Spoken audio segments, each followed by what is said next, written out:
Hello YouTube, what's up? This is your man Blood News. I'm looking at the reports online of what's happening in Syria, and I kind of felt like I needed to give a little bit of my own opinion about it and my stand on it as to whether or not I think we should be going to war with this particular country, and what side we should be taking. First of all, I'm against it. I'm against any type of intervention in Syria militarily. I think it's nonsense. I think it's a waste of our money. I think it's a waste of our time. I think it's ill-fated, and I think it's a huge mistake. And I'm going to give my reasons why. First of all, this is a civil war. Plain and simple. It is a civil war. We have no business being involved in a civil war. If that's the case, then we have plenty of civil wars in Africa we could get involved in that are much more noble cause than this civil war that's happening right now in Syria.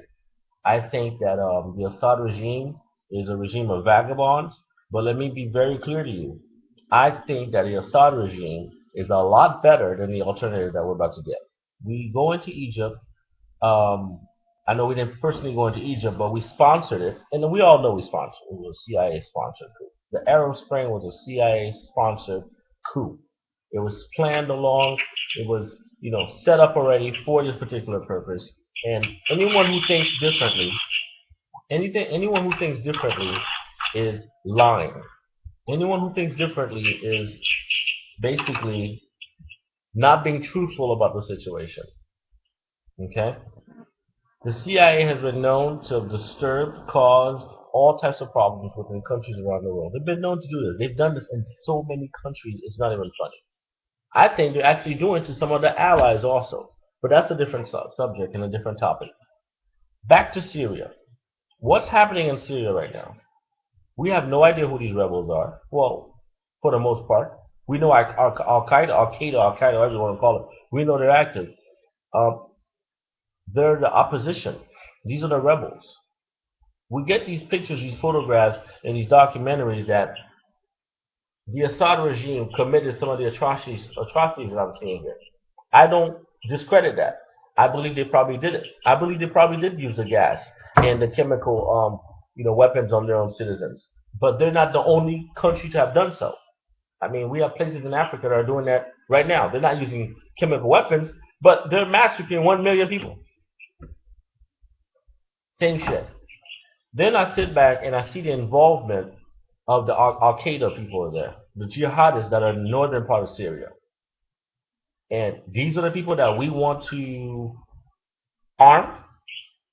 We have made this mistake before with the Mujahideen back in the 80s. And what happened to us? We got bombed.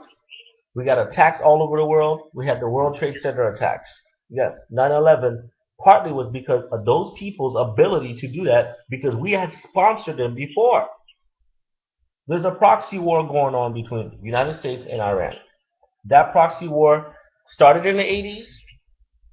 Okay? I mean, it culminated in the 80s. We had that situation before when we helped overthrow the Shah.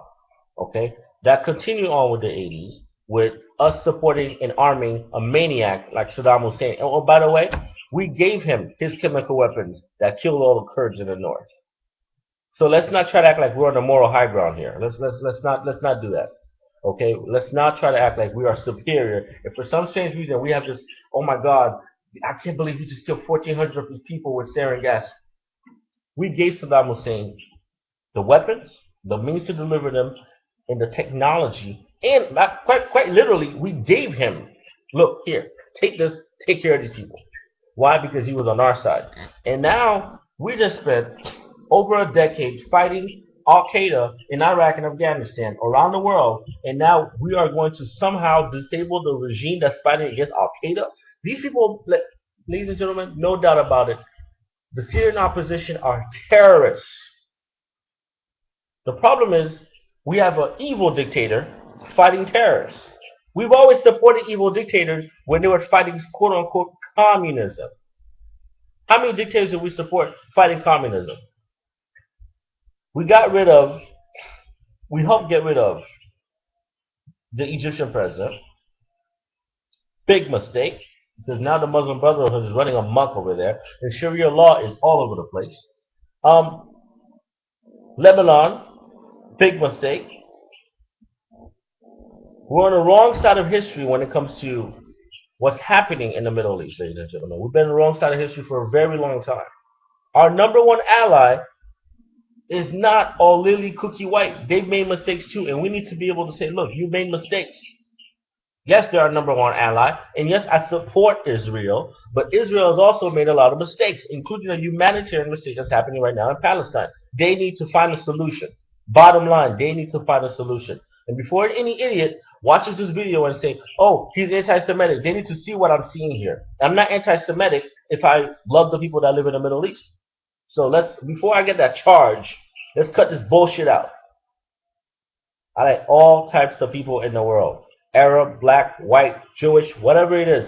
The truth is the truth. I'm of Haitian background. If Haitians were committing atrocities, I would have said so too. It doesn't matter. I'm born here in Brooklyn. I'm American. I benefited from being here. But I'm also going to speak the truth. And people like me are never so popular because, we're not part of the popular opinion.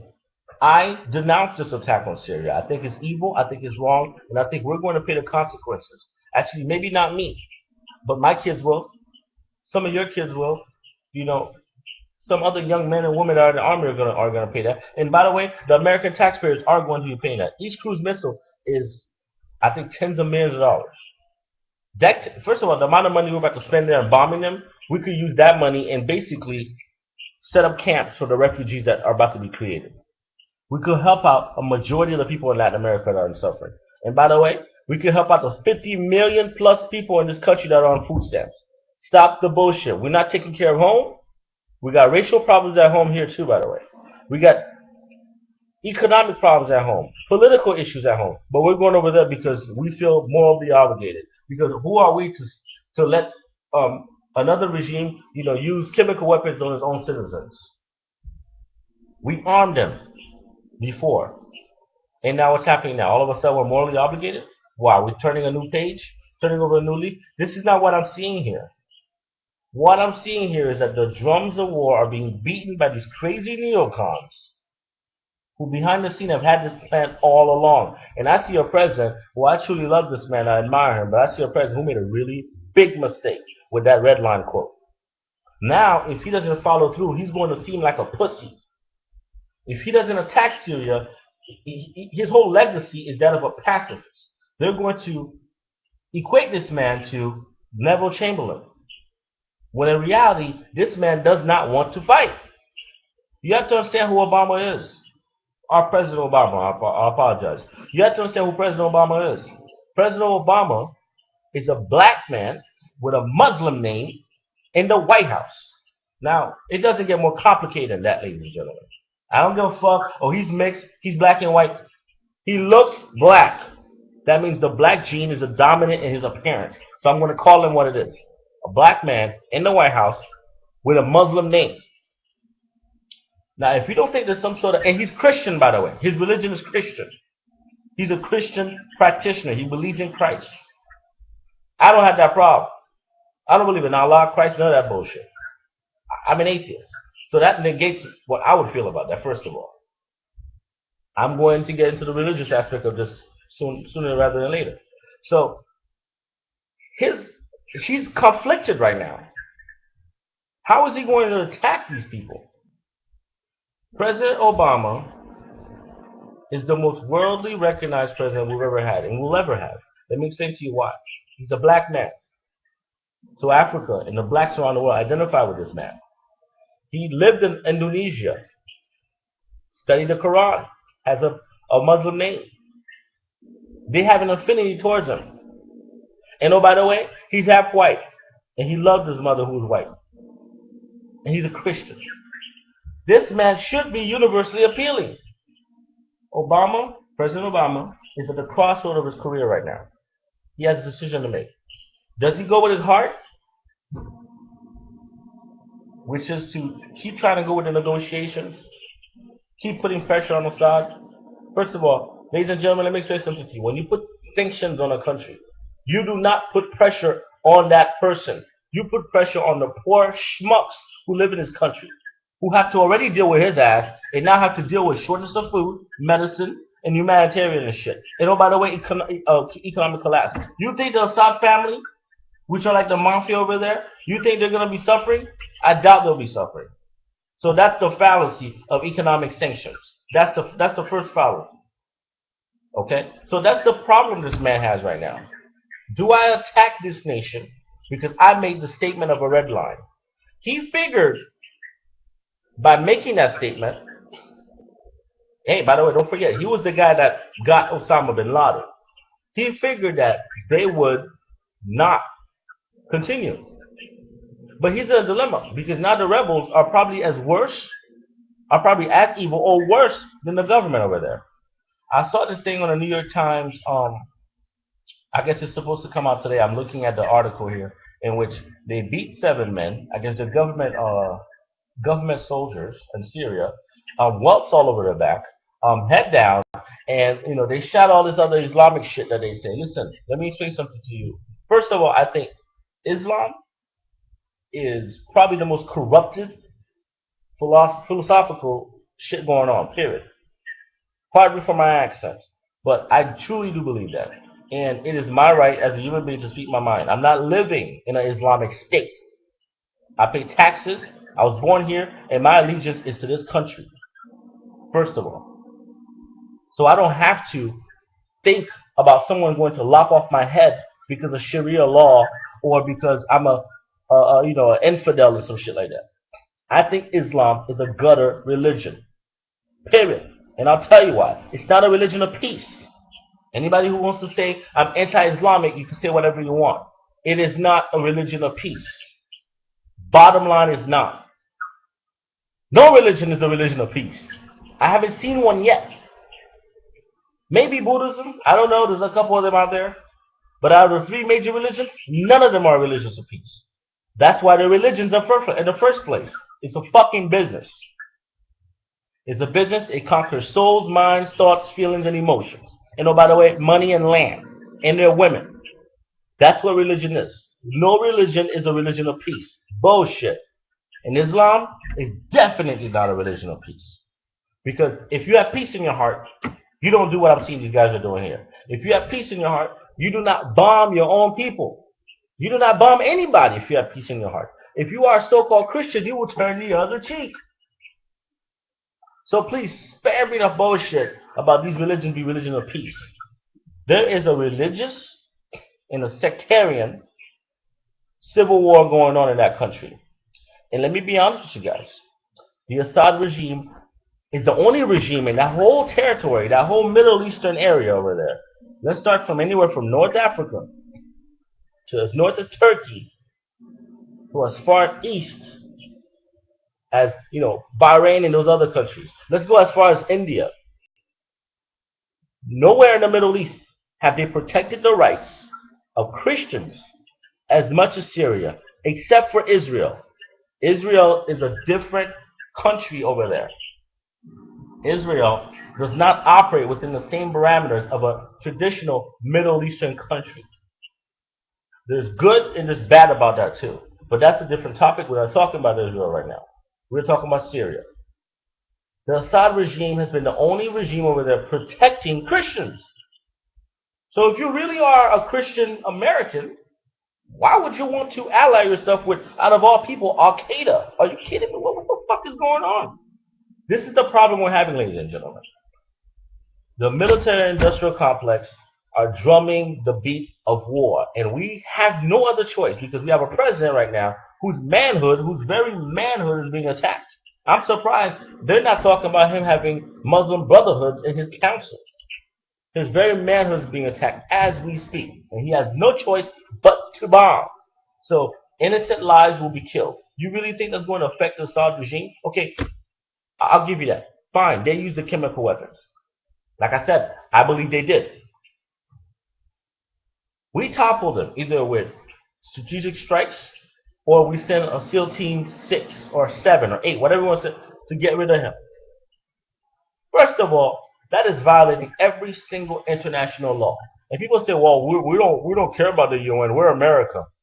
We were one of the founders of UN. We can't just unilaterally choose when and when not, when we do not want to be part of the UN. There is a global community. Our corporations are global, ladies and gentlemen. Okay, the corporatocracy is everywhere. So let's stop the bullshit.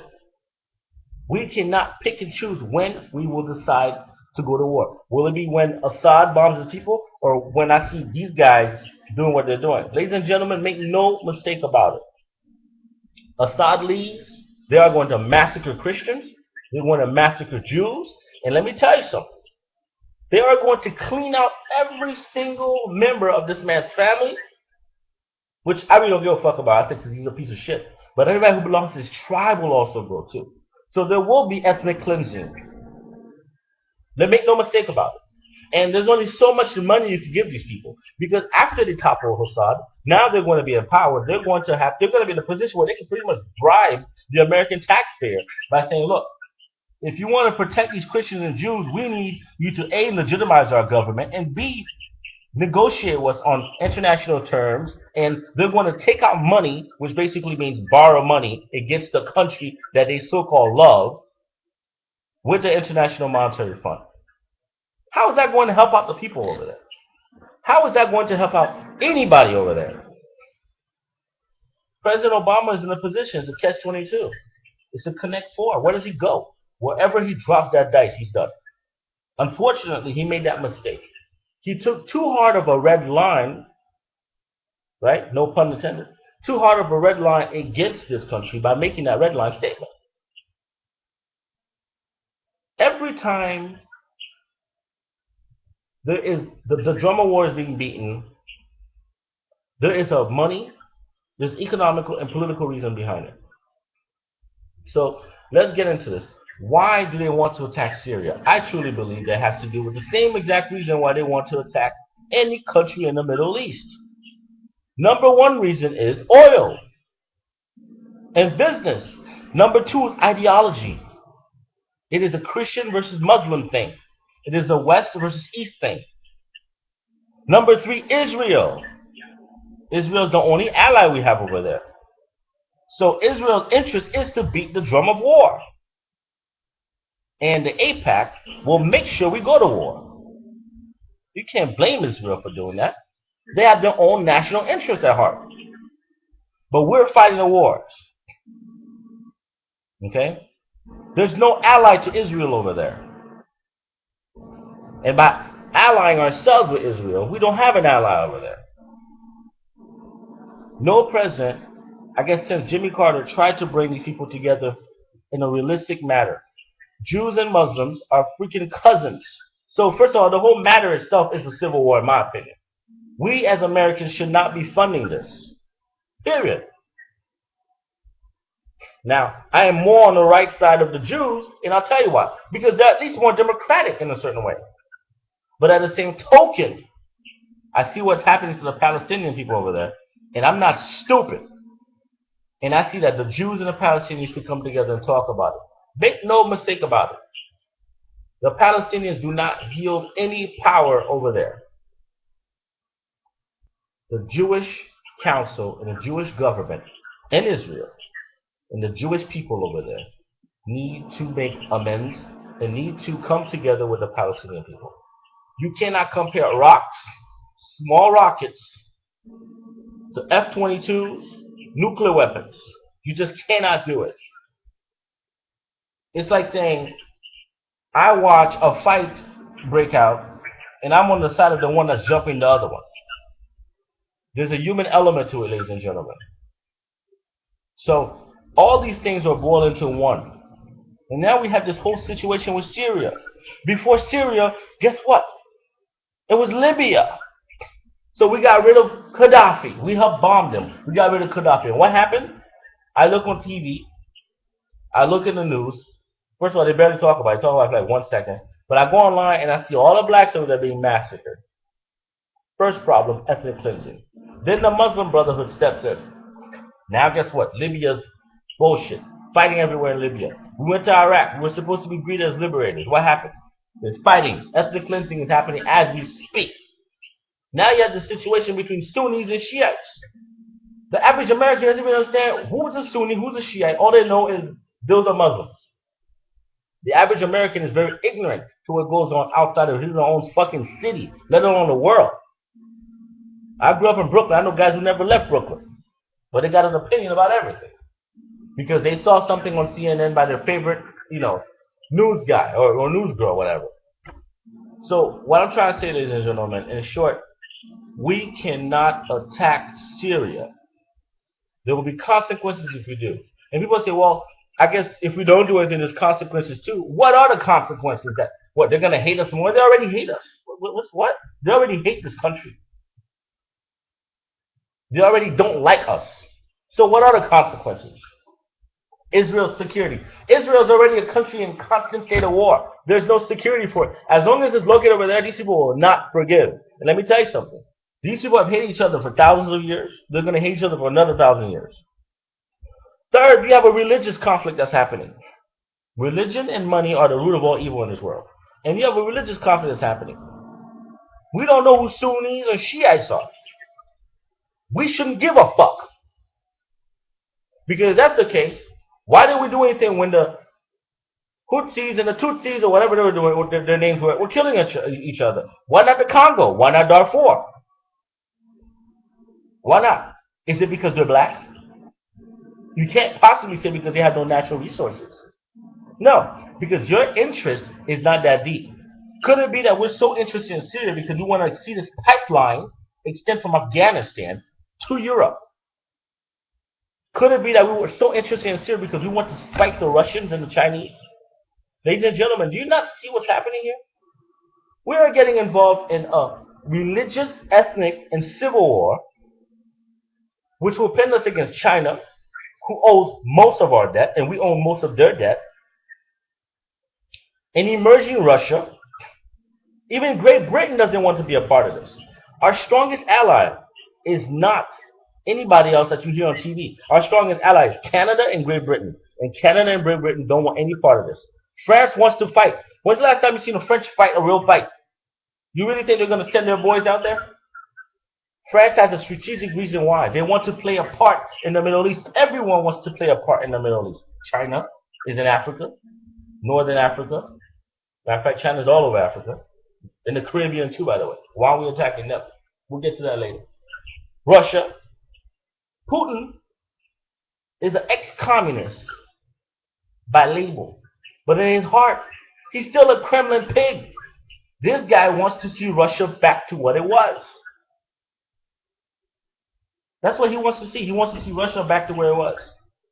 Bottom line, he in his heart, as a Russian, as a member of the Communist Party, a former member of the Communist Party, who was a soldier in the Kremlin, within those Kremlin walls, he wants to see Russia back. And China is feeling itself. China knows it owes most of our debt. There's over 2 billion people in China. We cannot fight them. Let's not make no mistake about that. They have nuclear weapons too. Why are we, if we so-called care about humanitarianism, we have Africa, we have the Caribbean, we have parts of Europe that people are fighting each other. We have all over Asia people are fighting each other. Oh, by the way, we have North Korea that's fighting in. Why we're not invaded because they have nuclear weapons. Why are we going? And North Korea is minerally rich. North Korea is a rich country when it comes to minerals. They have a lot of minerals over there, including oil. Why are we not fighting them? You have to sit there and think to yourself, who is beating the drums of war? And why are they beating the drums of war? As an American citizen, I wish I could dictate where my tax money goes to. Unfortunately, I can't. But I pay too many fucking taxes for me to sit there and see another Tomahawk. Every time I see a Tomahawk cruise missile, I'm not proud. I'm like, God damn, that's money being wasted. We got 50 million people here who can't eat. We got people down the street who are bummed. I leave my office, there's a bum sleeping right there. And he's a veteran. He's a veteran. We're not taking care of our own. We're so worried about who's a communist, who's a socialist, and socialized medicine and all that shit. We're the only developed nation in the world that's so fucking ignorant to everything else that's going on. Our kids are failing. Our infrastructure's failing. Look at Detroit. Detroit's a failed city. I look at pictures of Detroit and I think of Chernobyl in Russia. We got hoods and slums all over the country here, but we're worrying about Syria. And we can't possibly talk about the moral high ground because no other country in the world has used chemical weapons and used all types. Let's talk about it. White phosphorus, Agent Orange, the atomic bomb, Should I go on and on and on? No other country in the world has used these weapons more than us, but we have the moral high ground. The thing is, we are still the only superpower in this world that really is a superpower. But we're talking about Cold World era type of thing. China's constantly doing cyber attacks on us. How come we don't see this all over the TV? They're constantly dumping their currency to fuck with us, but we're not doing shit about it because we can't do anything about it. They're punking us every single day, and we're not doing shit about it. But we want to attack some country going through some ethnic conflict with a fucked up president, and out of all people, we want to support al-Qaeda. Come on, man. Get the fuck out of here, man. That's my 2 cents in this shit. Come on, man. Leave a comment, rant, rage, say what you want to say, email, whatever, man. At the end of the day, man, listen. This is bullshit. That's all I gotta say about it. We attack this country, we're fucking up. Take care of home, then we'll worry about the next people.